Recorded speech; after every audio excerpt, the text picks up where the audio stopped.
You're listening to the Tony Kinnett Cast on 93 WIBC. WCYTV Here on the Daily Signal. Good evening and welcome to the Tony Kinnett Cast here on the Daily Signal, nationally syndicated first on 93 WIBC. Double the taste and now only half the calories. We've got a lot of breaking news to get into, so without further ado, the Assistant Attorney General on Civil Rights, Harmeet Dillon, has announced that the United States is adding 5 states to its voter rolls lawsuit. Now, the voter roll lawsuit is in kind of an interesting place to begin with because there have been appeals and some overrulings and some kind of throwings out that then the appeals were confirmed. Essentially, the Department of Justice is currently suing 29 states plus the suer of Columbia for failing to produce, quote, their full unredacted voter registration lists upon federal request. And this comes originally after an announcement today that Utah, Oklahoma, Kentucky, West Virginia, and New Jersey were being added to the lawsuit. This is from Assistant Attorney General Harmeet Dillon. Exciting election law news here at the DOJ Civil Rights Division. Today, we sued 5 additional states for their refusal to turn over voter rolls in response to the Attorney General's request under the Civil Rights Act of 1960. Specifically, we sued West Virginia, Utah, Oklahoma, Kentucky, and New Jersey.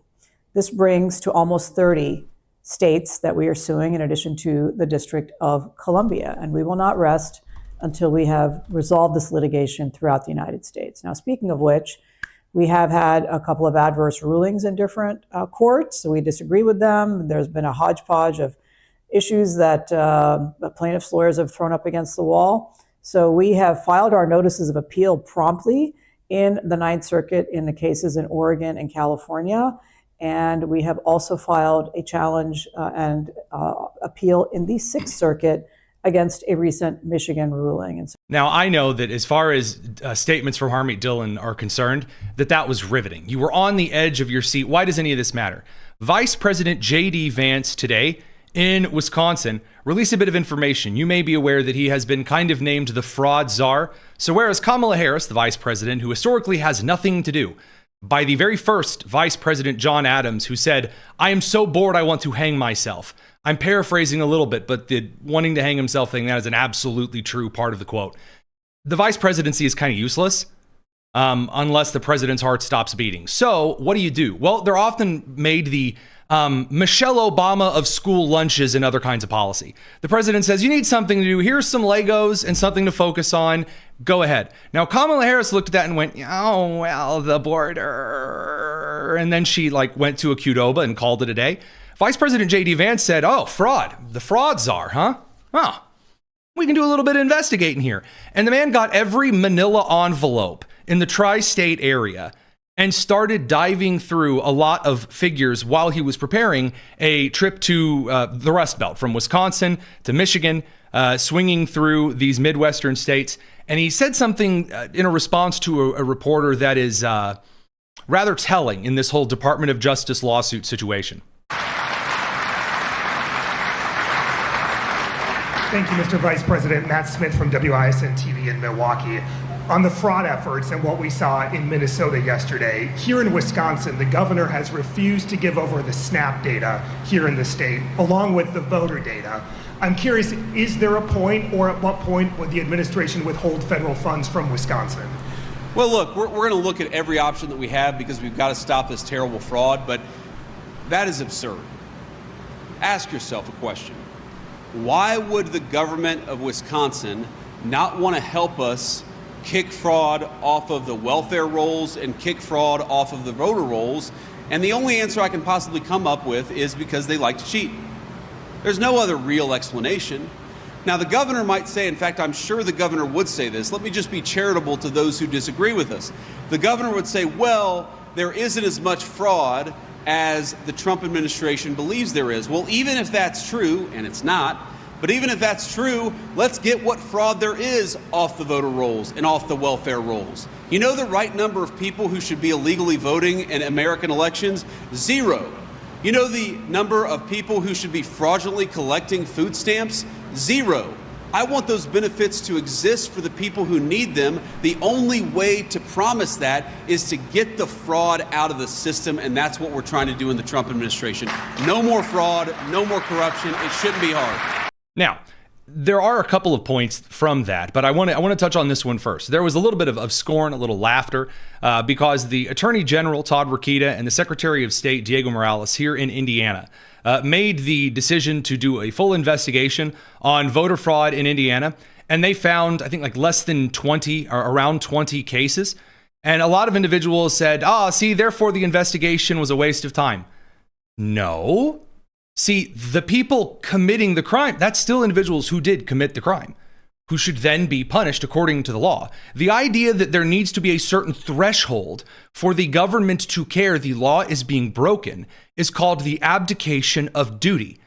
You don't swear an oath to meet a quota. You swear an oath to uphold the laws of the country. Now, this really, really upset a couple of Republican administrations who are rather lackluster. Lieutenant Governor Deidre Henderson of Utah put out a little scathing statement, I suppose. And she said the U.S. Department of Justice has sued more than half the states for the private data. Oh, here we go. The private data, social security number, driver's license number, date of birth of their voters. Oh, no, not the date of birth of voters. Oh, no, not the most sacred of all private information. Oh, thank goodness, Lieutenant Governor. You're protecting the birthdays. Hallmark is saved.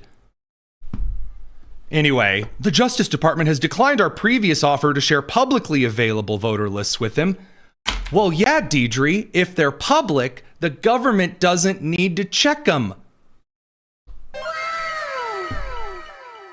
This just in, I didn't need to ask what color her shirt was because she was wearing it on the outside. More at 11. So anyway, she says, as expected, today, the DOJ filed a lawsuit against us along with several Republican states. She said neither state nor federal law entitles the DOJ to collect private information on law-abiding American citizens. Guys, that's not true. That's not a thing. There's no Information Privacy Hands-Off Government Act of 1922. That's not a thing. The whole I don't give Facebook permission to share my data posting, that's what this is. Getting out there and posturing because you are a Republican state who can't get it together. Now, Oklahoma Governor Kevin Stitt did what a lot of kind of mealy-mouth, pathetic Republicans do, which is they go on liberal media and they go, please don't think I'm bad. I'm normal. Don't call me bad words. So this is Kevin Stitt, who has about 1 cc of testosterone in his entire body, talking about voter fraud in the country. But I will also say, even my Democrat governor colleagues, they're not trying to get illegals here to turn them into voters. I don't believe that's what Democrat politicians are trying to do. Now, again, the problem with this particular statement, let's take it on its face value here. Forget why he's doing the interview for a second, but let's take this on face value.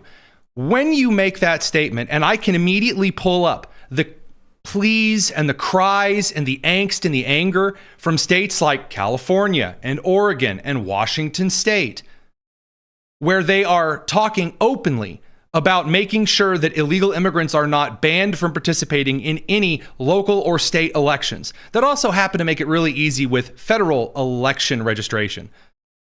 When you get out there and go, guys, I know everyone's fine. No, you don't know that. That's not endearing you to those who sent you to office. And just like Republicans get a bad rap that people think that Republicans don't like immigrants. That's not true. There's some common ground that if we can sit down together, we can figure this out. Okay, I'm going to explain the difference here between Kevin Stitt and John Fetterman. John Fetterman of Pennsylvania will go, I disagree with you. I think that you're wrong. But I know that based on the opinions and decisions that you're making, you're not a Nazi, and people calling you a Nazi, that's a very bad thing. I'm still going to go to the State of the Union. I'm going to clap for the things that make sense, the common stuff. We need more of that. The idea that I need to compromise what I believe, though, in order to appeal to you, that's wrong. That's wrong. If I told you that what I believed here from the Daily Signal depended on what you sent into the show, you should not have any respect for me whatsoever. You should go watch something else. Absolutely not. That's garbage. And I think that it's very correct for the Department of Justice in this particular lawsuit. I don't like the idea that we need to hide the birthdays of voters from the Department of Justice, who, by the way, the FBI, guess what? They've already got a lot of that stuff anyway. Radio crew, we got to send you over to the commercial. We're going to continue with some more news on the live stream. No commercials over here. It's the Tony Kinnett Cast. Now, in the meantime, Zohran Mamdani and Donald Trump had a very weird day together. Yes, they had a very, very weird day together. And it did not start with this post from an Azerbaijani influencer, Ellie, and I'm going to pronounce her last name wrong, probably, Agayeva. Again, I'm not pronouncing it correctly. Give me a break. Azerbaijani is not one of mine. But anyway, this particular influencer, Ellie, she released a post earlier today, said, DHS illegally arrested me. Please help. And what followed was quite the firestorm of activity. So there was an ICE statement that came out, but also a statement from the president of Columbia University, who said, hey, that we are investigating that at 6:30 a.m. this morning, federal agents with DHS entered Columbia University residential building and detained a student. We're working to gather more information. This is the part that kind of matters in this story a little more here. Our understanding at this time is that the federal agents made misrepresentations to gain entry to the building to search for a missing person. We're working to gather more details. So the allegation that's made is that ICE went to the Columbia University dorms and gained access to the individual here, this Ellie Azerbaijani immigrant, by saying that they were the police and that they were looking for a missing person. Now, if they said, oh, are you cops? Are you law enforcement? Or they said, hey, are you cops? And they go, yeah, we're law enforcement. Then they didn't lie. And they say, what do you look what you're looking for? And they carefully crafted a sentence that sounded like missing person. Again, you can talk about the, kind of the morality of it, but that doesn't change the legality. And again, the idea that cops have to stop and go, stop, I am a police officer. All of these weird urban myths and legends go right next to, if your professor doesn't show up in 15 minutes, class is canceled and you're legally allowed to leave. Urban myth nonsense. But that didn't stop a bunch of protests. Here's CBS 2 in New York reporting on the protests that happened immediately. We are outside the campus of Columbia University. There's already a rally underway and a protest, and it's all stemming from an incident that occurred this morning, according to Claire Shipman, who is the acting president of the university. 6:30 this morning, federal agents gained access to the campus by misrepresenting who they were and what they were there for. They apparently had said that they were here to search for a missing person. It turns out that they entered the campus and detained a student. Now, so far, what you're hearing from the reporter is just, and I do play these, by the way, a little bit sparingly, but I do play the newscast in which they say essentially what I said to show you that the only thing anyone's going on here in this particular situation is the letter from the Columbia University president. That's it. And that's important. It is important because when you are told that like these vaunted, incredible journalistic organizations are all doing investigative Sherlock Holmes, Law and Order, SVU kind of work, that's not true. That's just not true. All right, everyone's kind of reading off the same information here. It's not that special. Then Kathy Hochul gets involved because, oh, thank the Lord. Now, we're still waiting to learn whether they were posing as local law enforcement or otherwise. But at this time, this protest is gathering in size, and students that we spoke with are furious that they feel this is an invasion of privacy. We did hear from Governor Hochul, who made the point, and a similar one to what the acting president said to students in a campus-wide email, that federal agents need some sort of judicial warrant or subpoena to gain access to campus. We're still looking for more information, but to misrepresent who they are, I've said they're out of control. Okay, now, first of all, that's another lie. If they have an administrative warrant, they're allowed in. This idea that do you need a judicial warrant in order to enter? Sorry, the Supreme Court cases have already been had. Precedent has already been upheld. Now, we're going to get into this and how Trump and Mamdani get into this. And again, it is a weird day for the two of them. We'll talk about it. We got to bring the radio crew back from commercial. It's the Tony Kinnett Cast here on the Daily Signal.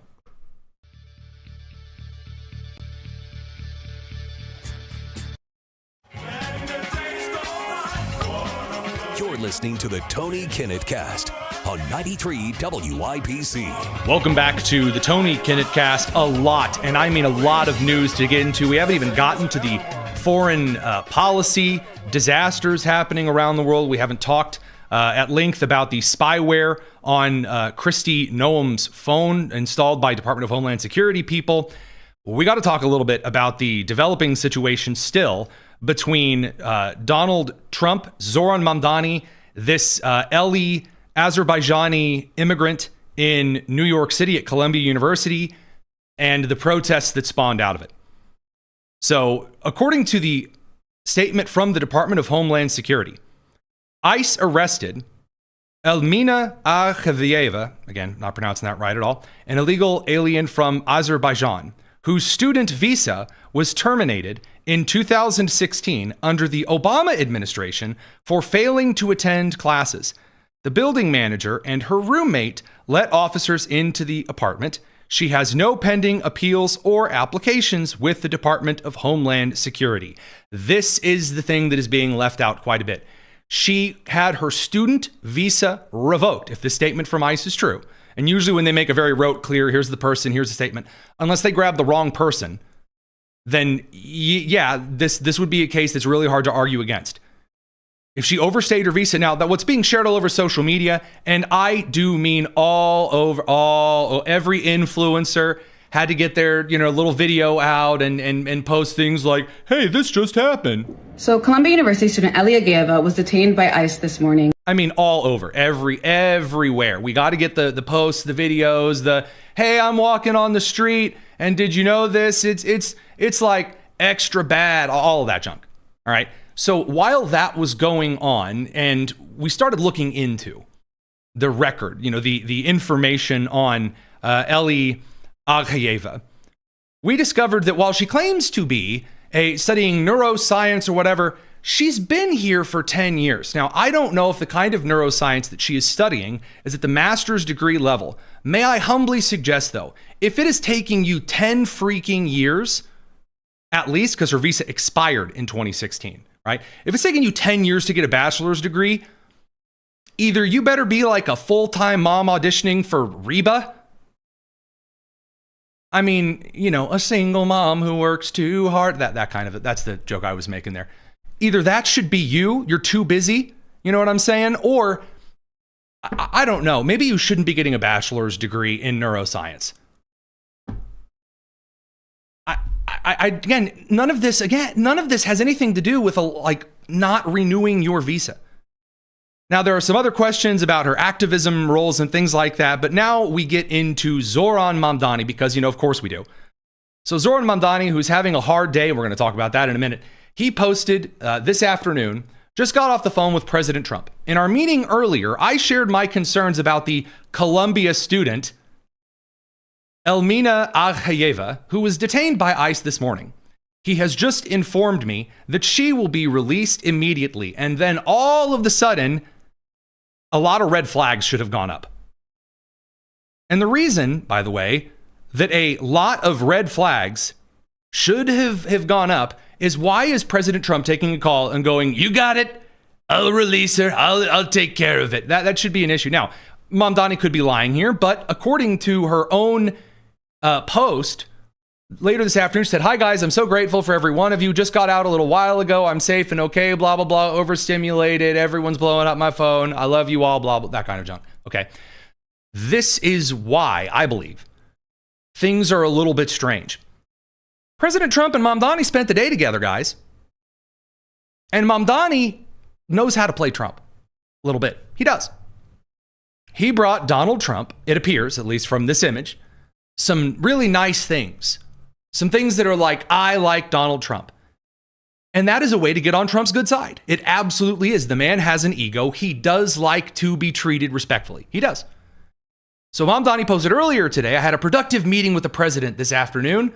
I'm looking forward to building more housing in New York City. Now, as a reminder, the reason there's not housing being built in New York City is because of the city and state regulations that won't let people build more buildings. The answer is not more state-funded housing. The answer is taking the regulations off and letting the companies that want to build big apartment buildings build, you guessed it, big apartment buildings. So Mamdani kind of playing around Trump here. Again, Trump hasn't made a statement yet that I know of. I just don't like that. Now, I don't think Trump's stupid and you being cowed or anything like that. I'm just saying Mamdani's kind of a weasel. Now, he's also having a very, very bad day because he has been caught lying yet again. I know, I too am oh so shocked. So you'll recall Mamdani, after cops were hit with a bunch of snowballs and ice chunks and some stuff with rocks in it, according to some of the video footage, that no one was going to be arrested because it's just kids having a snowball fight, right? They're shooting Elf 2, Return to Central Park or whatever, and they're all just having fun. It's great. It turns out that's not so true. The NYPD making an arrest in Monday's snowball attack on police in Washington Square Park. The 27-year-old Guzman Kolabali is... yes. Yeah, you know, just a regular child, just a little guy, 27-year-old Guzman Kolabali, you know. Under arrest for his role in Monday's attack. That left 2 New York police officers injured. Kolabali is no stranger to police. He was arrested just a few weeks ago for an attempted robbery in the transit system. What? No way!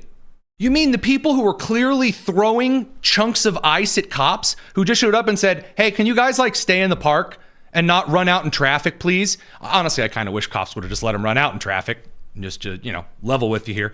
But man, he is a 27-year-old man and then also has a bunch of prior run-ins with the police.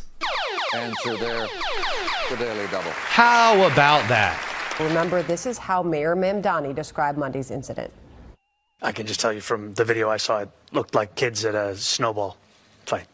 This is embarrassing because you know those movies, like remember Grease trying to shoehorn a bunch of 30 and 40-year-olds and telling you, hey, they're teenagers. Man's out there singing Summer Lovin' and he's like his hips popping. Okay, no, I don't think you get to play that game here. Don't get me wrong, it doesn't look bad for 27, but he ain't some child. I mean, unless he's out there going, does anybody want to buy some cookies? I doubt it. I strongly doubt it. So a very large L to be handed to Mamdani. Now, on the national security news side of things, because we're getting ready to pivot over to some of the situations surrounding Iran, Pakistan, we have some updates from there. A U.S. Air Force officer and former F-35 Lightning II instructor pilot, Gerald Eddie Brown Jr., has been arrested in Jeffersonville, Indiana, for allegedly training Chinese military pilots to fight against the United States. A couple of things here. The word treason has become so common that it no longer really carries a lot of weight. In which anytime someone does something that's considered by a lot of individuals against the interests of the country, people say treason. And what that means is you're acting against the interests of the country. But there is a legal definition for treason. A legal definition, meaning giving aid, training, abetting, or furthering the enemies of the United States. And by the way, the enemy here does not mean Congress has declared them an enemy. Like, you don't actually need Mitch McConnell to get out the chisel and like go over to the Washington Monument and go, China is our enemy. Like, that's not a thing. Okay. This is a legal case of treason. If he is convicted, he should be hanged in the public square in front of God and everybody by the neck until dead. That is a genuine case of treason. An F-35 pilot training the Chinese how to evade F-35s, how to perhaps steal them, disable them. That is treasonous by its very nature. Radio crew, we'll see you on the other side of the commercial break. Try not to change any, try not to train any Chinese pilots while we're gone. It's the Tony Kinnett cast here on the Daily Signal. All right, over on the live stream side of things here. I'm constantly shocked by the number of revelations from the Department of Homeland Security office This is from Secretary Kristi Noem today on her allegations that, and I want to make sure I get this right, spyware was installed by Homeland Security staffers onto her phone and computer. It's a serious allegation. Let's check it out. I can't believe what I've found since I've been in this department. I just found the other day a whole room on this campus that was a secret SCIF, secure facility, that had files nobody knew existed.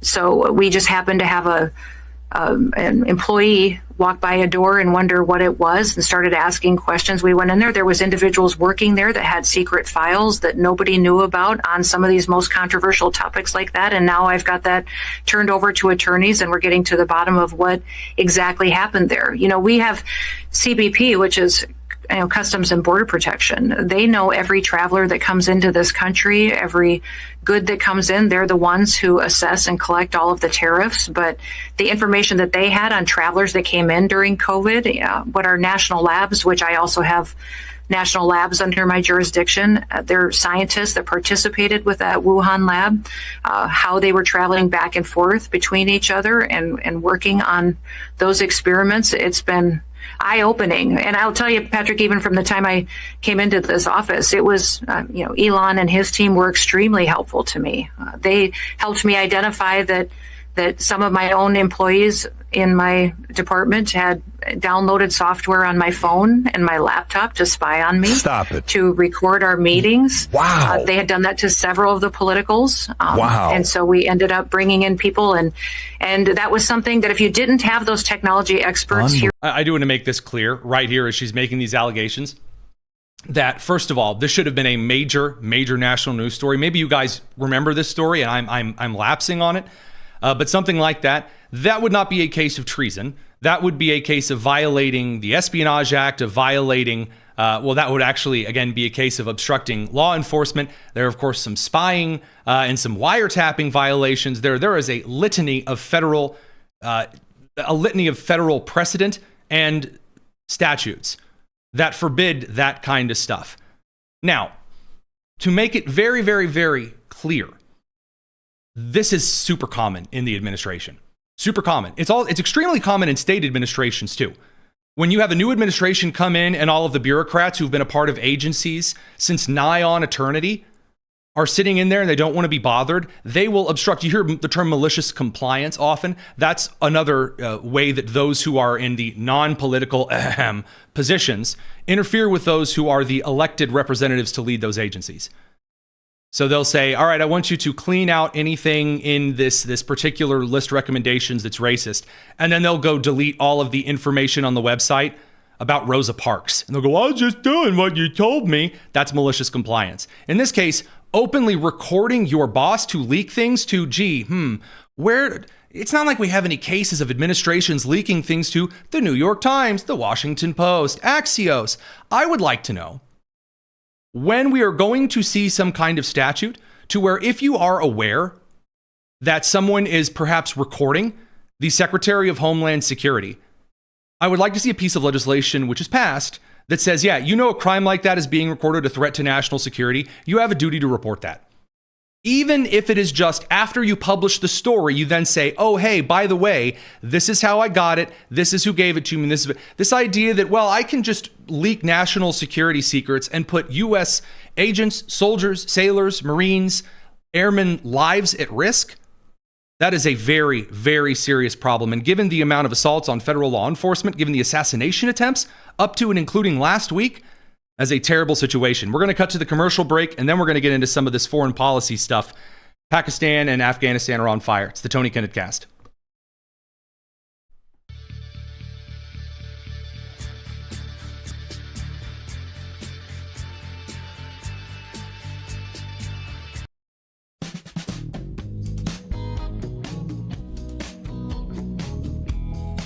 It's the Tony Kinnett Cast on 93 WIPC. Welcome back to the Tony Kinnett Cast.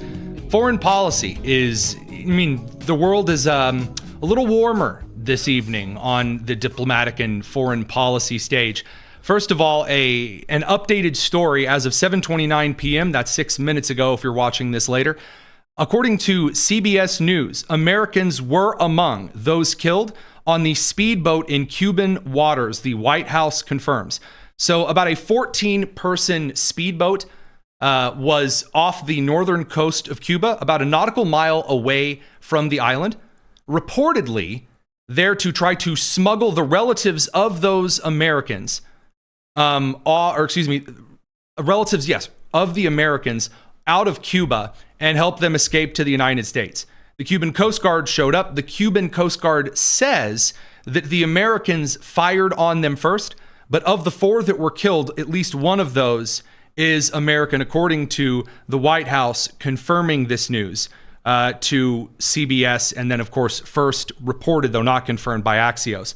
So 4 people were killed, 6 people aboard the boat were wounded and arrested. This is according to Cuba's Interior Ministry, so taking some of that with a grain of salt. In addition to this news, the White House has learned that at least one of the boat's occupants had a K-1 visa, the official said, allowing a citizen's fiancé to travel to the United States to get married. Others are believed to be legal permanent residents of the United States, although it was not clear how many.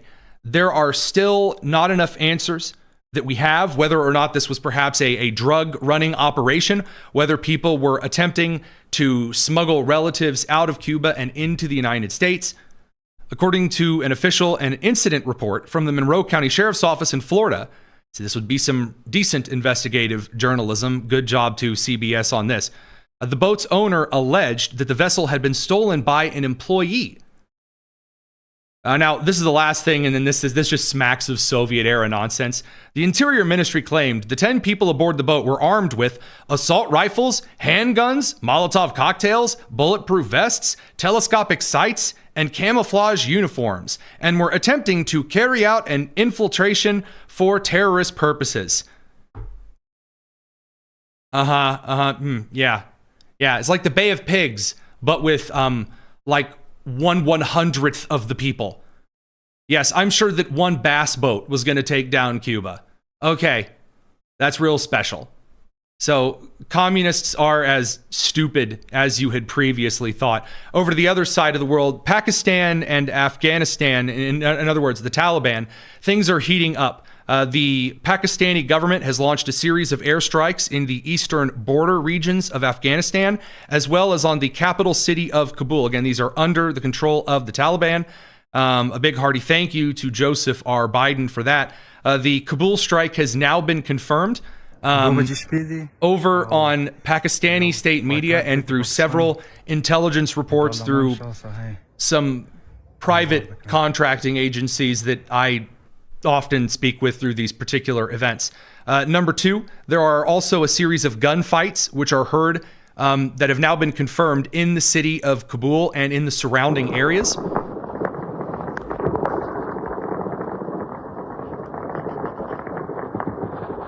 Nothing like the sound of Kalashnikovs. I tell you hear that sound once, you remember it forever.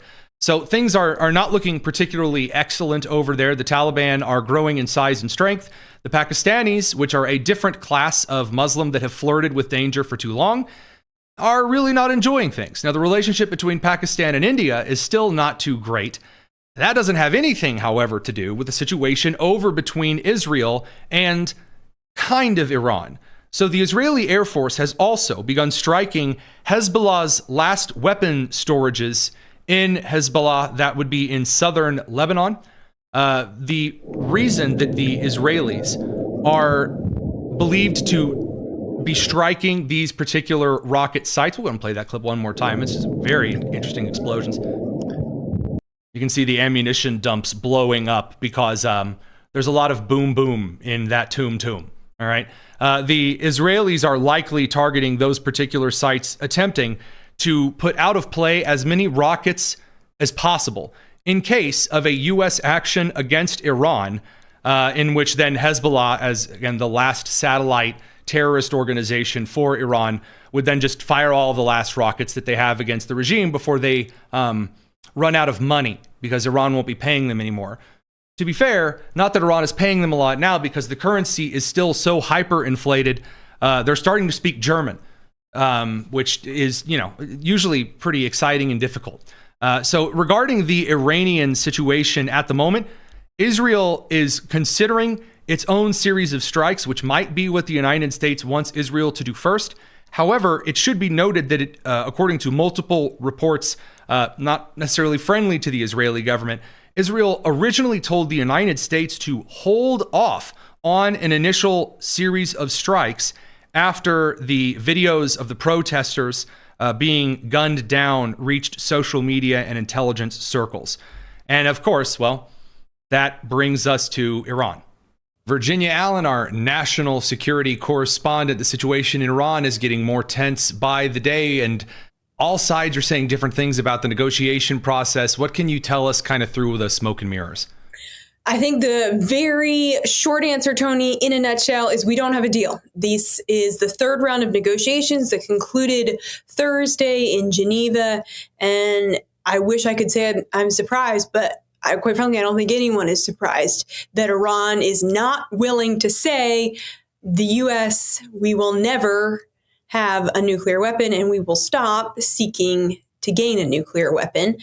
There was no mention. The Iranian Foreign Ministry put out a long statement following about 6 hours of discussions today with U.S. officials, both Jared Kushner, President's son-in-law and former advisor, as well as U.S. Special Envoy to the Middle East, Steve Witkoff, were representing the U.S. during these negotiations that were mediated by Oman.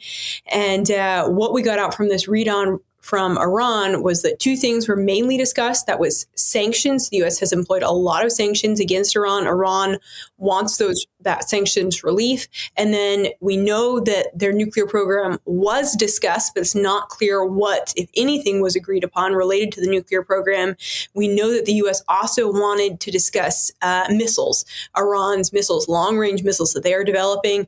No word on whether or not that even was something that Iran was willing to talk about. They've said before the meeting that they were not willing to talk about it, and they said nothing about it in their readout. So it's unlikely. Now, the foreign minister from Iran is claiming that there are going to be another series of attacks in a few days, maybe a few weeks.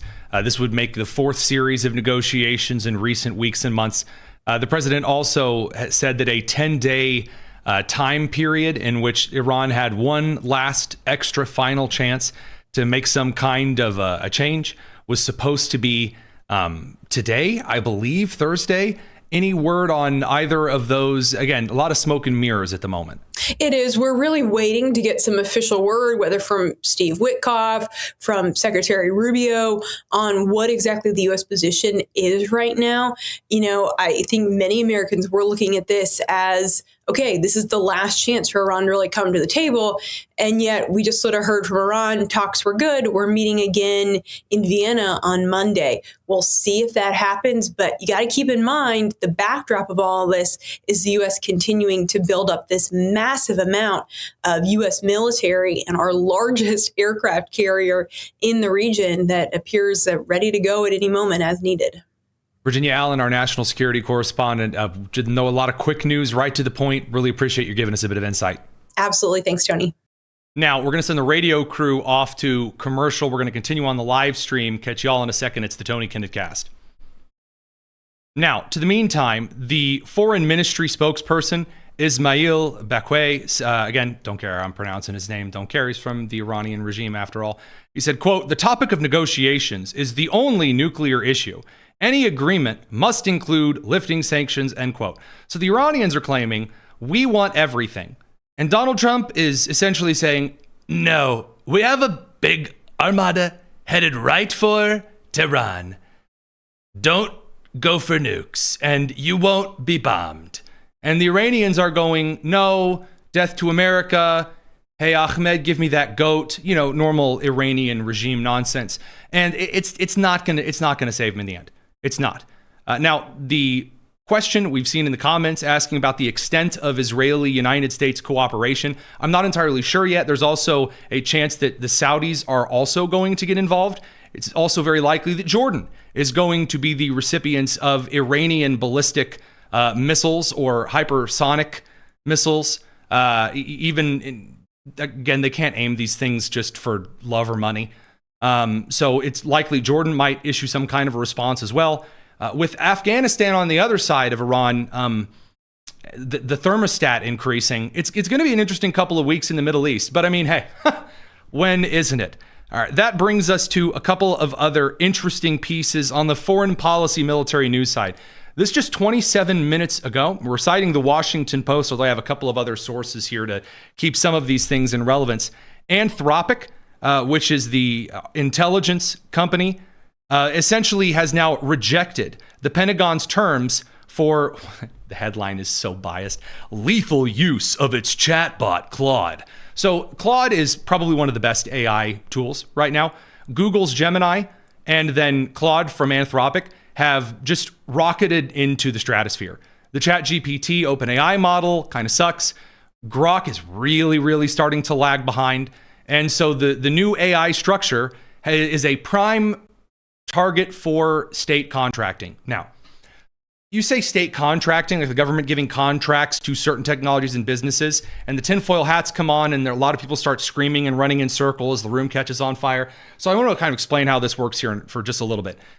During the Cold War, the United States said, I don't like that ball with legs the Soviets launched into the sky. We need to put a little more effort into this. And so the United States gave a lot of grants, not to lesbian dance groups in Colombia, but instead to these small, out-of-the-garage rocket organizations that helped NASA do all kinds of really cool stuff and eventually beat the Soviets. And we as the American people benefited quite incredibly from the private industry that was given special access and rights by the government to do really, really cool things. This is one of the reasons that we ended up getting Apple and, you know, pervert Russian girl loving weirdos, Bill Gates aside, some of the great innovations from Microsoft and IBM. China has stolen a lot of those things. And in this case, AI seems to be the same thing. Now, what Anthropic is alleging is that they really don't want the Pentagon going, how do we kill Al Khamenei? They're not comfortable, so they're restricting the Pentagon's full access to the code. So the Pentagon is saying, hey, maybe you don't need any federal money. So we'll see how that goes in a minute. We're going to swing back with some more news in a second. Got to pick up the radio crew one last time. It's the Tony Kinnett Cast.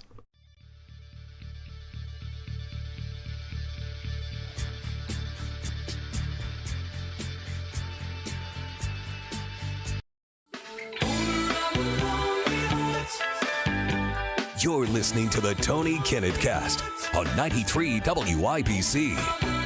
All right, we're going to skip our conversation about Target paying $110 million to exit their lease in Minneapolis due to the rioting, crazy Karen morons. You know, the same kind of rioting, crazy Karen morons that, that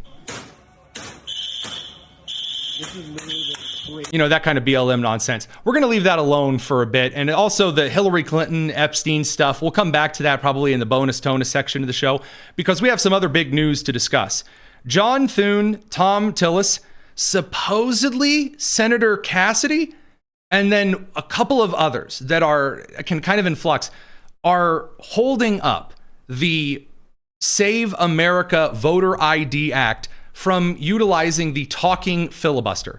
So as a reminder, the talking filibuster, which requires a couple of weeks of procedure once you decide to go down this road, would force the Democrats to filibuster. That's what it's for. The filibuster does not actually mean 60 vote threshold. No. The filibuster means you talk and delay as long as you can.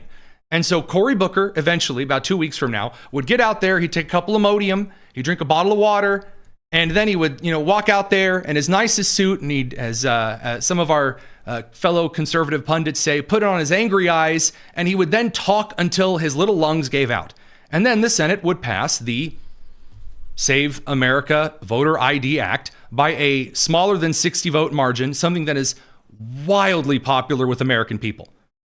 Wildly popular. Like so popular that there are black women who are tired of being called stupid by skinny, beta, testosterone-less white men in town halls. Yeah, that is one of the things that happened over on a Fox News town hall. Check it out. An act like the SAVE Act is very likely more aimed at voter suppression and at keeping key demographics that the Republican Party does not want voting. Now, if you can't tell by the sound of his voice, this is a young man who has a haircut from about 2003 that he ripped off a Tony Hawk game. He's just very skinny, scrawny dude, Brett Trussell, Democrat voter. There's a shock. And he's trying to say Republicans want to suppress voters because if you ask for ID, black women couldn't get a passport. They're too stupid and poor. Everyone knows that, says the young Democrat voter. He just forgot he's sitting in a town hall with black women. To not show out and vote. I think very often minority demographics. That's not true. No. So this is the thing where the suggestion is it's going to keep the black vote down. I've got two black panelists here. Ajwa? That's not true. Do you have ID and proof of citizenship? Yeah, and if I need a copy of my birth certificate, it's just a matter of going online or going up to the department and asking for it and showing my information to get it. I mean, to say that it would negatively affect a minority group because they're somehow not educated enough to get these documents is completely outrageous. Annie? Now, I don't know if you caught the look of that young man while she was reaming him a new place to toot from. That poor young man looked like he had nowhere to go because he didn't. It turns out that once you actually start listening to what individuals who you totally know what's best for start telling you what it is that they want, oh man, I Chuck Schumer really told me that you were dumb and poor. I'm so uncomfortable. So best of luck with this. John Thune and Tom Tillis have been under an especially heavy amount of criticism because originally Senate Majority Leader John Thune had said, well, we really don't have enough time to vote for the Save America Act. And anyway, we're not going to do anything until the DHS partial government shutdown is over. And then, as our political editor, Bradley Devlin, pointed out, that's kind of ridiculous because now John Thune has put on the schedule for next week a housing bill. So much for waiting until the end of the shutdown. That appears not to have been true. Now he's suggesting, well, there's just not enough time. I'm busy. I'm running around everywhere. Tom Tillis is also one of these people from North Carolina. Tom Tillis, I'm pretty sure might have been useful at one time as a doorstop. But anyway, Thune and Tom Tillis are seen on video. Again, these guys saying there's not enough time to bring the talking filibuster forward for the Save America Act. Why? Oh, well, because the Senate had a dog show. Yes. You have been hanging around the Senate, but come on in. There he is. Your tax dollars, ladies and gentlemen. Now, I have nothing wrong with people holding a little bit of a dog show. Nothing wrong at all. It doesn't bother me. That's great. I don't even care if someone, it's the same. I don't care. Ted Cruz, he wants to go to Cancun on a little bit of vacation. Yeah, sure. If he works really hard, he can go.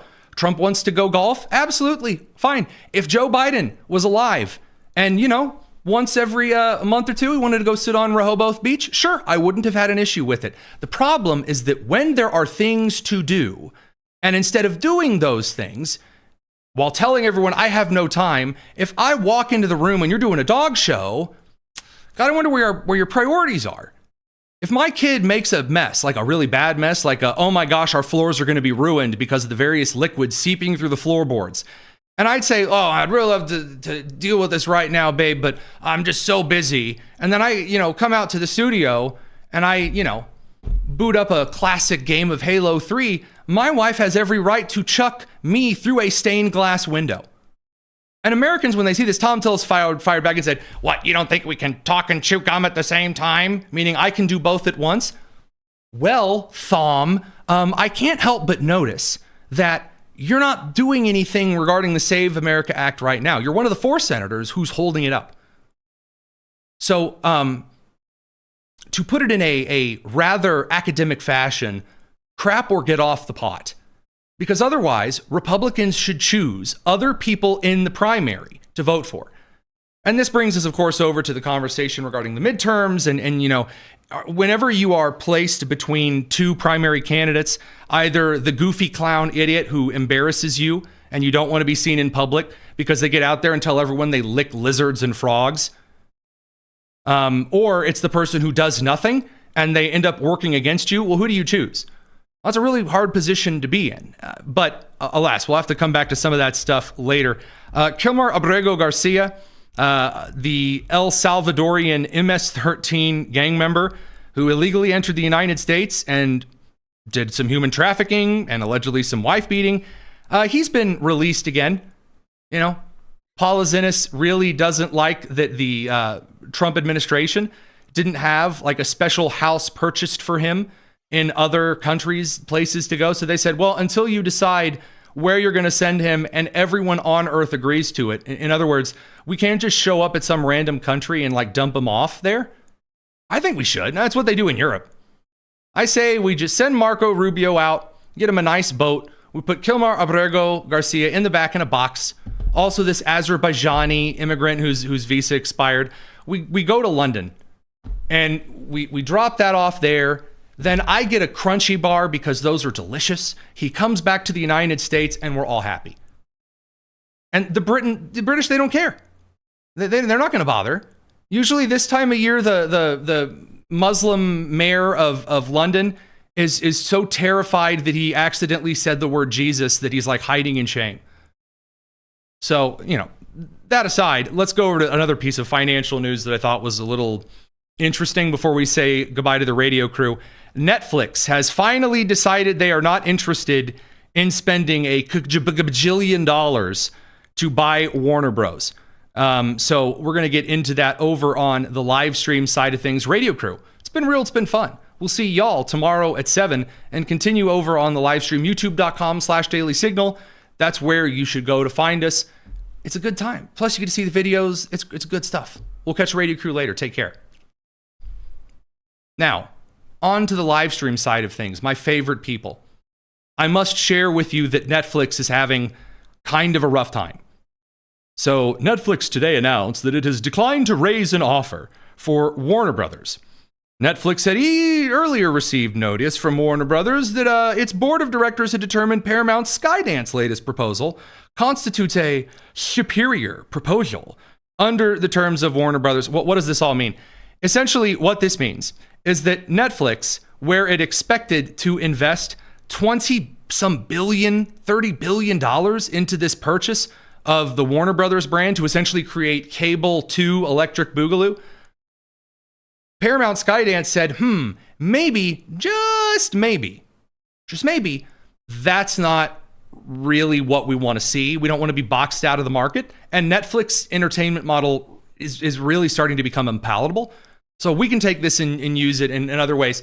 I'm sure that we're going to see some bleeding from kind of the Democrats on the finance committees about this.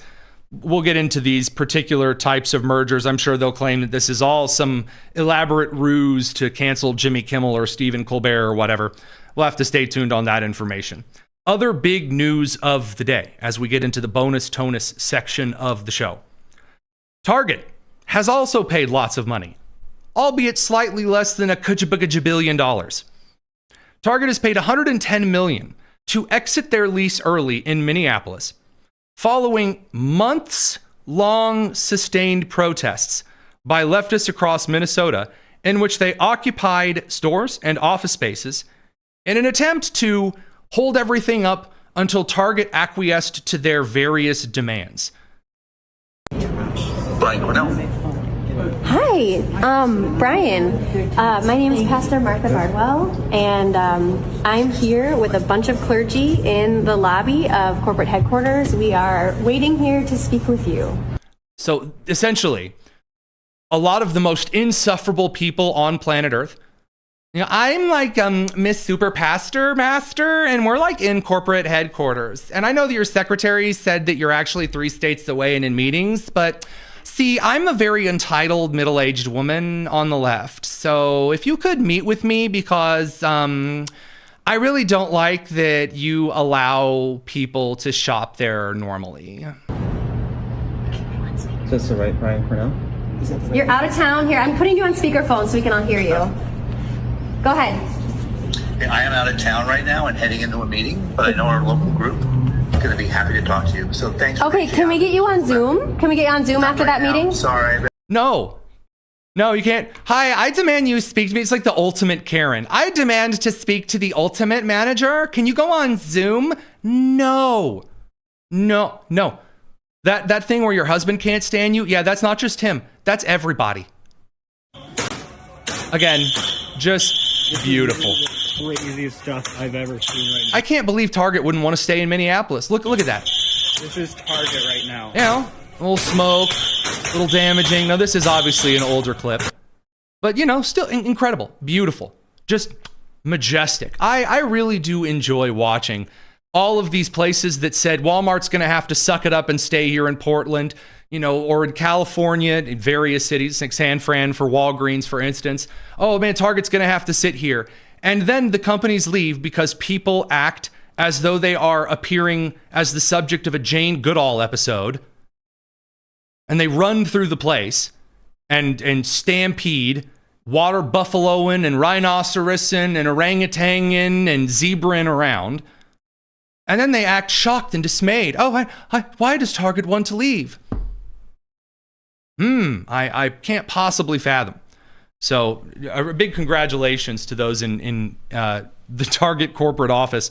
Feel free to, you know, go full hog and just move out of all of the crappy blue cities and, you know, go to places where people are fun to kind of shop around. A little business advice there. Speaking of business advice, it's time to get to the Hillary Clinton stuff. So as you recall, the House Oversight Committee said they're going to get Bill and Hillary in front of the committee. They were going to hold them in contempt and they were going to ask them questions about Epstein. Now, the only reason they were asking questions to them about Epstein at all is because back in February, Pam Bondi got out and announced they were going to do super duper alley-ooper ultra expose binders on all of these Epstein files. And they invited a bunch of influencers out in front of the White House and they gave them the binders, or I shouldn't say in front of the White House. They invited them in front of the Department of Justice offices and they gave them the binders. And then all of the influencers, trusting that Bondi was telling the truth, took a bunch of photos and then were humiliated by what was in the binders already having been publicly released. And then the DOJ did a big looky through and said, yeah, it turns out that what we've been promising you is definitely there. You just have to trust us. We don't have any evidence. But there's like this old Facebook post somebody showed me that said Epstein is secretly a lizard from Zetrion 5. We got to keep looking.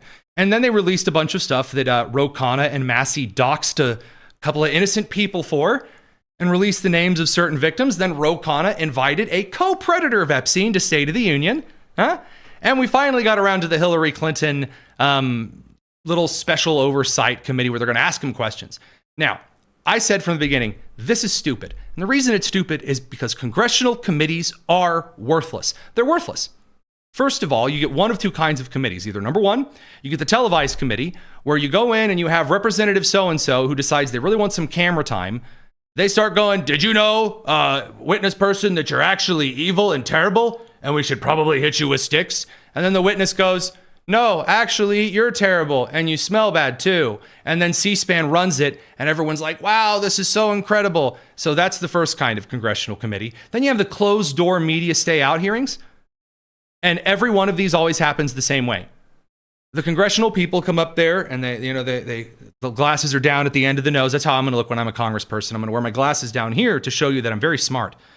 And they get out the paperwork and they go, yes, Professor General Academically Hillary Secretary, did you do the thing? And then she goes, I don't recall. I go, I didn't have a backup strategy for this. Hold on.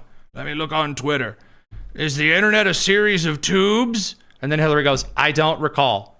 And then that happens again and again and again for about an hour, and no one gets anything at all. That's it. Yeah. And I love James Comer. I love a lot of people on the Oversight Committee. That's all this was going to be. And wouldn't you know it? Wouldn't you know it? That is exactly what ended up happening here. As though anyone is going to show up for a committee like this and play into a gotcha. Oh, yeah. Oh, okay. Yeah, anyway, here's Hillary Clinton getting to do her little whirlwind tour after the committee hearing. Again, not even at the Capitol, like a totally different location, like a little public arts kind of a building. But anyway. I never met Jeffrey Epstein, never had any connection or communication with him. I knew Ghislaine Maxwell casually as an acquaintance. But whatever they asked me, I did my very best to respond. Yep. And the answer was a lot of, I don't recall, I didn't know. Oh, there's a big surprise. That's an incredible. I think I'm going to have a heart attack and die from that surprise. Now, there was one thing, a little bit of a funnier thing here. and it does lead to the real use of these particular investigations. Because believe it or not, in the Epstein stuff, around the rest of the world, there are some investigations and arrests being made about some legitimately interesting stuff, because there's been a question that's been asked for years and years and years. Where did Epstein get his money? Where did he get the money? And so now that we are digging into the records and information of people like, for example, Prince Andrew or Bill Gates, we're starting to find out who gave him the money and who leaked a bunch of secrets, state secrets, to him, because he coveted those things. Those are the trinkets he desired. He so that he could afford his little girl habit. He wanted a lot of influence, secrets, and he wanted a lot of money. So the question, who gave him that? That's a really worthwhile thing. Going, did you meet him at a Pizza Hut in 1992? Yeah, guess what? That's not worth anything for anybody. You reading the Speedway gas station anonymous tip, where they announced that the Oklahoma City bomber was actually a panda named Dengue, and that Donald Trump and Epstein went to Mars together, guess what?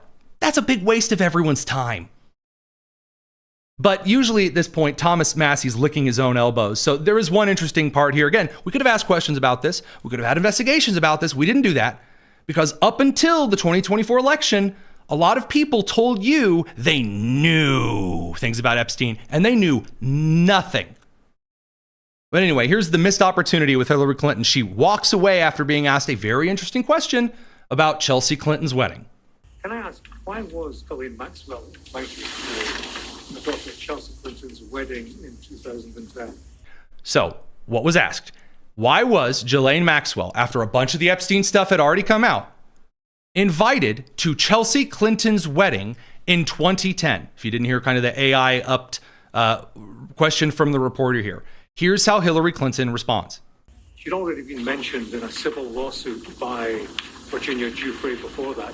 Jeffrey Epstein had already been convicted before that.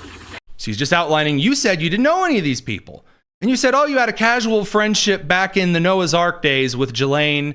You know, you guys were waitresses together or some nonsense. What's up with this? She came as the plus one, the guest of someone who was invited. Thank you, everybody. Thank you all. Oh, wow. And then presto, hesto. Wow. Now the press conference is over. Why do I say all of this? The thing to hit Hillary Clinton with was business connections. The Clinton Foundation, boys and girls, has a lot of money. And a lot of things flow in and out of the Clinton Foundation, with both Hillary Clinton and Bill Clinton had a lot to do with. So investigating those financial ties, you know what? Actually, here's what you're going to do. Take Pam Bondi's super duper Epstein squad, stick them in the nearest Nike shoebox, get Scott Bessent, Vice President Vance, and the fraud team, and do some financial digging. There you go. That's your answer. Instead of all of this hyper conspiracy nonsense that essentially has all of the intellectual quality of Tucker Carlson laughing into sweet tea, perhaps we could do something useful. So we have dog shows and traveling up to hear Hillary Clinton go, I don't recall, for, several hours. Well done. Just stellar stuff.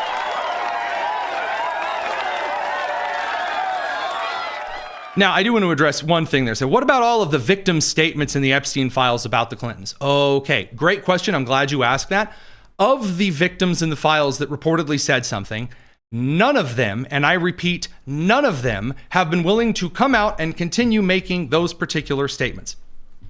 None of them are making any more. None of them are making any other big allegations. All we have are a couple of anonymous tips that in the second half of the tip that isn't shared on Twitter or Facebook say, and then I have to hang up the phone. I have to go dance with Grover Cleveland. And the FBI is like, we determined this person might be on meth. We looked into it anyway, and it turns out, no, Hillary Clinton was not at Saturday Night Boogie Fever in 1947 with Jeffrey Epstein. Again, should we look into the Clintons? Absolutely. Clinton Foundation, 100%. But the idea that we have to say, oh, well, because this one thing is true, everyone out there, we're secretly all run by pedophiles. If you really truly believe that, which you don't, if you really truly believe that and you're wasting your time sitting here online, this is why the crazy people end up going and shooting up things. Because when you go into mental delusion territory, you kind of slip and fall down really hard. Great example of this, obviously, is Candace Owens, who is a horrible, terrible woman. And I genuinely hope, deep down to the bottom of my being, and I want to make no bones about this, I hope that Erica Kirk someday smacks her with a full-sized stop sign. I hope upon hope, because Candace Owens, who, first of all, I've said on the show for over a year at least that she is illiterate. And now that's, of course, a very popular meme that she can't pronounce or read or do anything correctly. But Candace Owens has released a brand new series investigating that Erica did it all along. You guys do realize that they have children together, that Erica and Charlie have children, little children. There are copious amounts of footage. And I, who only met Erica once before Charlie passed, she was lovely. There was literally nothing assuming about her. She was just nice. Candace is upset and outraged and angry that Charlie didn't choose Candace over Erica. Candace has released a brand new series, and there's a bunch of people that are complaining about it. I think the best summary of this, and the individuals who are over on that site just asking questions, I think Matt Walsh has probably one of the best outlines of this. This is his clip from the over show on the Daily Wire. The innuendos about Erica may be compelling fodder for YouTube videos. They would not be compelling to a grand jury or a prosecutor or a judge. If you took everything that's been said about Erica or implied and tried to present it as evidence in a court of law, you would be laughed out of the room. There's no case here. There's no evidence of anything. Now, these attacks on Erica by Candace and by everyone else engaged in this campaign are wrong, deeply, desperately wrong. Wrong morally and factually. They are wrong morally because they are wrong factually. The whole crux of the matter here is not just that Erica is a grieving widow, but that she is innocent of the accusations that are being made or implied against her. And as a kind of a cherry on that, I hear this all the time from people who make the case, well, look at this picture I found of her smiling. I've never seen a widow smile before. If you're going to tell us that you're, retarded, just say that. You don't have to find other ways to tell us. You don't actually know how some widows pick up and move on and carry burdens in a way to deal with their grief. That they're not, recording videos of themselves sobbing and sending them to you. I guess our thoughts and prayers with how difficult it must have been for your parents to cope with whatever you struggled with as a child. But aside from those things, huge props to Matt. Obviously, I know that a lot of folks, former colleagues of hers, Ben Shapiro at the Daily Wire, for example, a lot of people have made it very clear that she is insane and stupid. And some of us have called this out for years. Some of us have pointed out that the soup-sucking, elbow-licking, drivel-snorting, nonsensical imbeciles who have suggested that because Candace said, I have a dream that Egypt fighter jet pilots and a cactus jumped over the moon. There's a running joke in our Discord about moon lemons, specifically making fun of Candace because of how obviously ridiculous she is. And now the Washington Post is like running cover for her and agreeing with her in op-eds. Same with people like Marjorie Taylor Greene. The age of influencer grifters who say, I saw this interesting photo and they don't want you to know it, so it must be true. Guys, we got real stuff going on. And I enjoy, a little bit of the fun and the goof as much as anybody else. Absolutely. I do. I enjoy getting out there, the memery of it. I solicited from the broader social media sphere this afternoon, if we conquer Cuba, what are we going to name the territory? We're going to leave it Cuba. We're going to call it something different. Of course, get out there, have a good time. Don't be an awful, horrible creature as you do so. Now, I am actually curious what you guys would think regarding liberating Cuba, bringing it back into the American empire. I'm partial to extra South Carolina, Grande Rico. You got Puerto Rico. You got Grande Rico. Huh? In honor of the Secretary of State, Marco Cubio. Huh? All right, I got it here. Comment section. Those in the live chat. If you're going to rename Cuba, what are you going for? South Florida, I've heard, not bad. A lot of really great West Bahama, dangling Florida. There's a lot of good ones. So I don't know. I'm interested in hearing what it is. And by the way, don't give me that it can be left Cuba. It's a joke. Relax.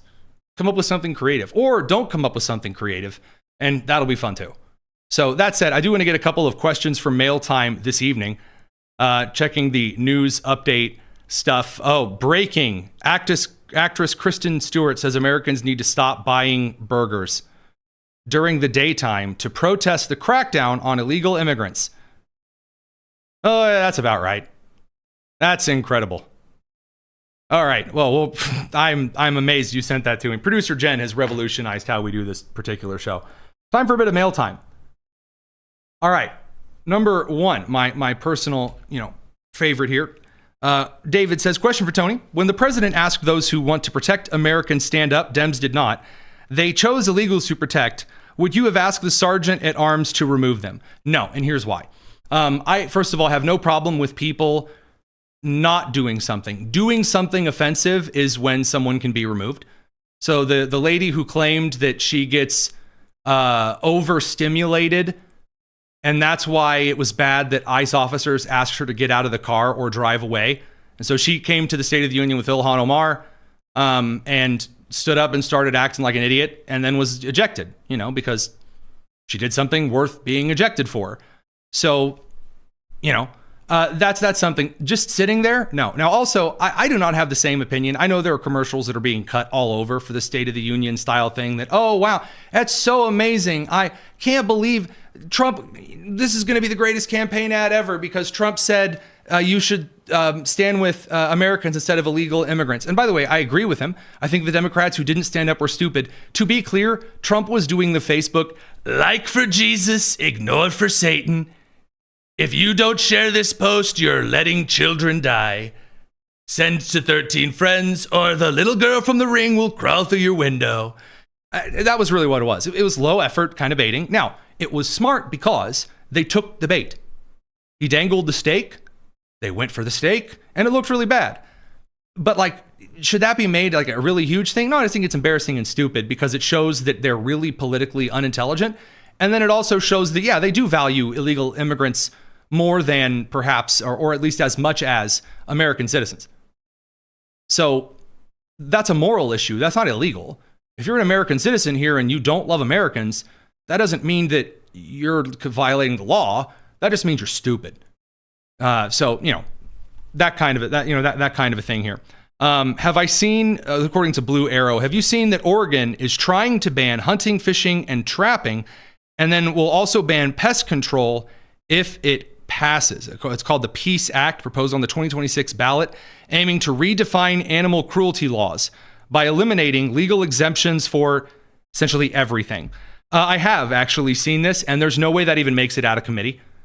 Don't get me wrong, Oregon is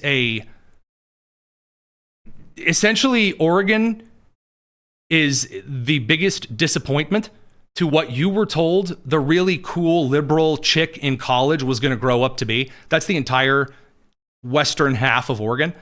I just don't think that goes anywhere. There's no legal precedent to do that either. I don't think there's any constitutional rights necessarily that enshrine that particular thing. But once you get into the damages caused by property of varmints, I shot a coyote a couple of weeks ago. You just, and that was pretty close to the city limits of where I live. Nobody cared. You just, shooting vermin, those that are going to cause problems. Some lesbian in Oregon that thinks they can stop that. Yeah, I don't think so, personally. So, again, I guess I could be wrong on the other side of that, but they can always impress me.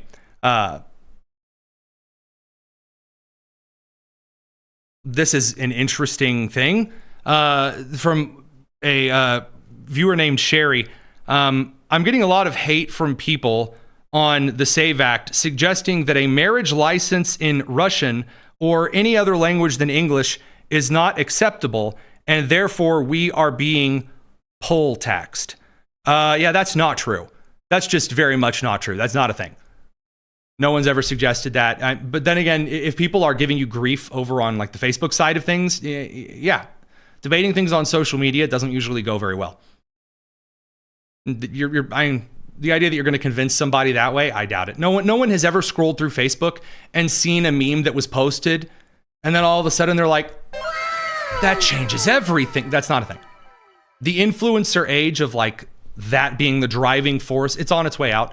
You'll notice the Trump administration is already starting to kind of lessen the amount of memes and like funny posts that it's sending out because there's work to do. Americans want adults. They're really not. And by the way, that doesn't mean they want do nothings. Like Tom Tillis are saying, oh, we don't have enough time for the Save America Act. That's not what they want. But they definitely are not in the mood for the silly, goofy, I'm quirky stuff either. So, on that side of things, Roselle points out you can't get an English version of your marriage certificate. That's also a good question. Also, I don't really know of any time that someone has said, oh, hey, here's my marriage certificate. And the government has got out like the jeweler's loop and been like, hey, wait a minute, this here's a fake. This is printed on the back of a Chuck E. Cheese certificate. That's never happened.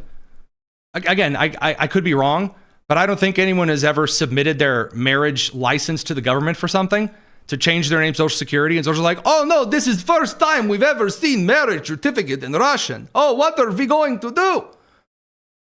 And like all of a sudden at the Social Security office, there's a bunch of secretaries running around in a circle with their hair on fire going, it's not in English. That's not a thing that's ever happened.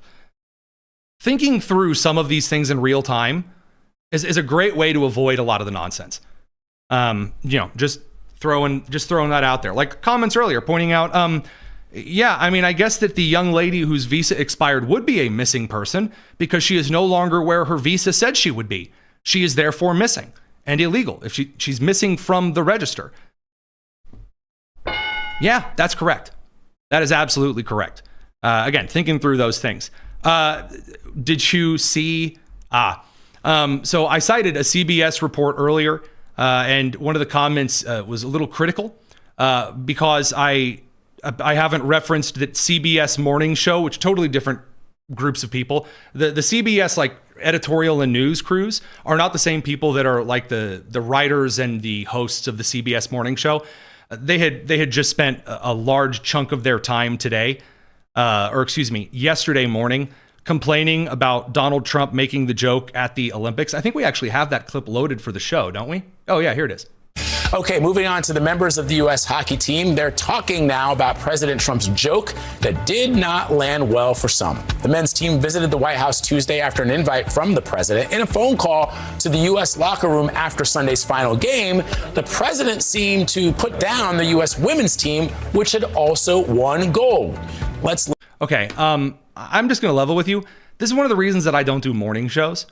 None of this at all wants to get me out of bed and like ready for the day. We've received comments before asking that I take over other kind of time slots on various networks that are kind of more morning hours so we have more time together. No way. No way. I love getting to do the news and writing it later in the day. That's our secret. It's a very high stakes game, but somebody's got to do it.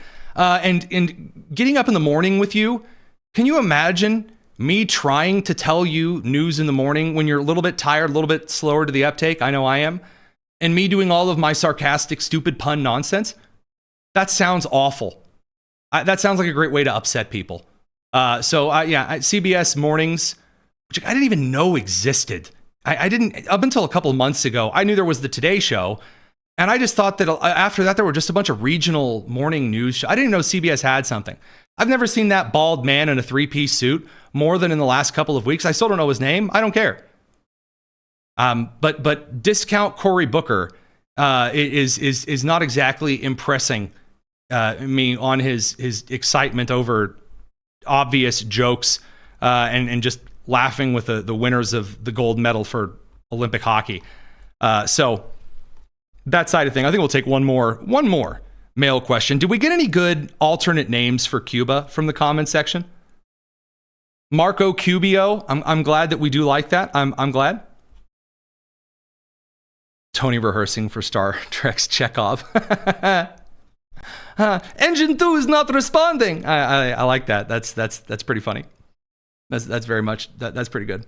We don't have a lot of really great Cuban names, guys. This may be the very first time in all of history that I have been let down. South Greenland. Thank you, Rebecca Downs, our Ohio correspondent. That's stellar. Ruba. I like it. I do. A lot of people said Ruba. Key Southwest. I do. I like the extra names, like calling Alberta Norther Dakota. Yeah, I like that kind of stuff. I don't know. Some of those are good. The key of the Gulf of America. Is there like a Kaga is what we'd call it? Yeah, all right. I'm here for it.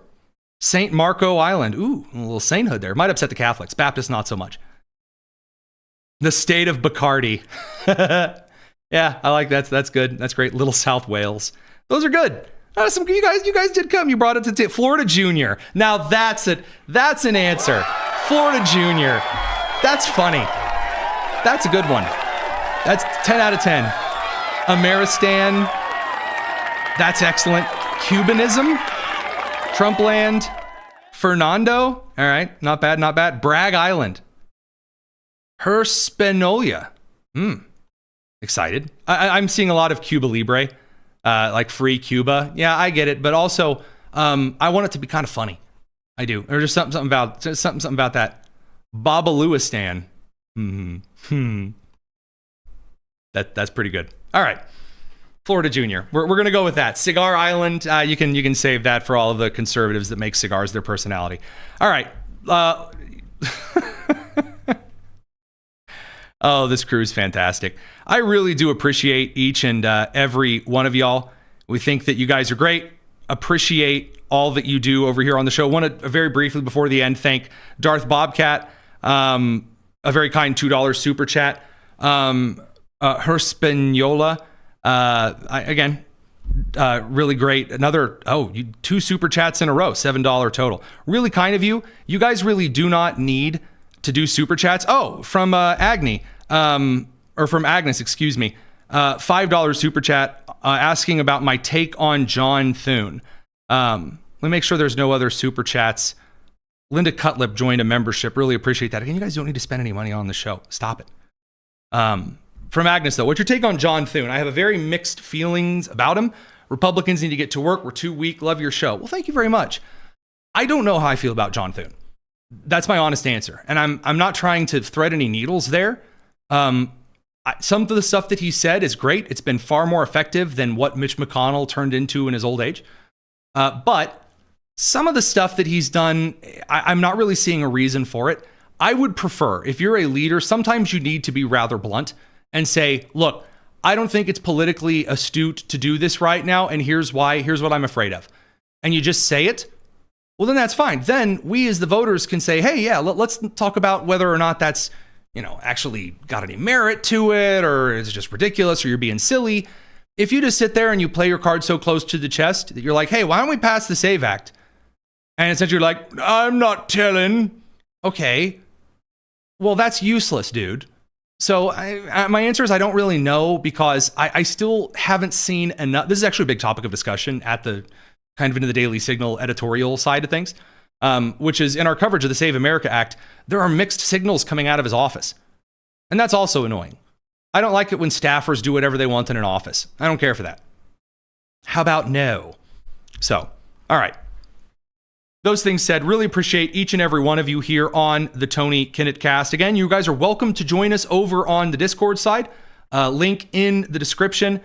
A joy to get to do this. I can't believe that the Daily Signal allows me to do this kind of thing. So we'll be back to do it one more time tomorrow at least, and keep on going after that 7 p.m. Eastern. It's the Tony Kinnett Cast here on the Daily Signal, nationally syndicated and first on 93 WIBC. Y'all, take care.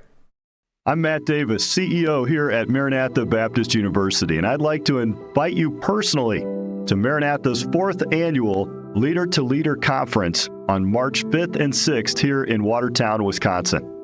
This event, sponsored by our School of Business, offers 2 days of practical insights, valuable connections, and leadership development that will impact your career no matter your field. This year's conference includes keynotes from Ken Barbic, a Maranatha graduate and former Senate-confirmed Assistant Secretary of Agriculture, and currently serving as a senior lobbyist and advisor to Fortune 500 companies. My friend Tony Kinnett, another Maranatha grad who now serves as a national correspondent and syndicated radio host for the Daily Signal. And Adam Morgan, president of Majesty Music and a former member of South Carolina's legislature. Becoming a more intentional, effective leader starts here. Take the next step in your leadership journey and join us March 5th and 6th for 2 days of learning, networking, and growth that will set the tone for the rest of your year. To learn more, visit mbu.edu/leader-to-leader. Can't wait to see you here on Maranatha's beautiful campus, March 5th and 6th for the 4th annual Leader to Leader Conference.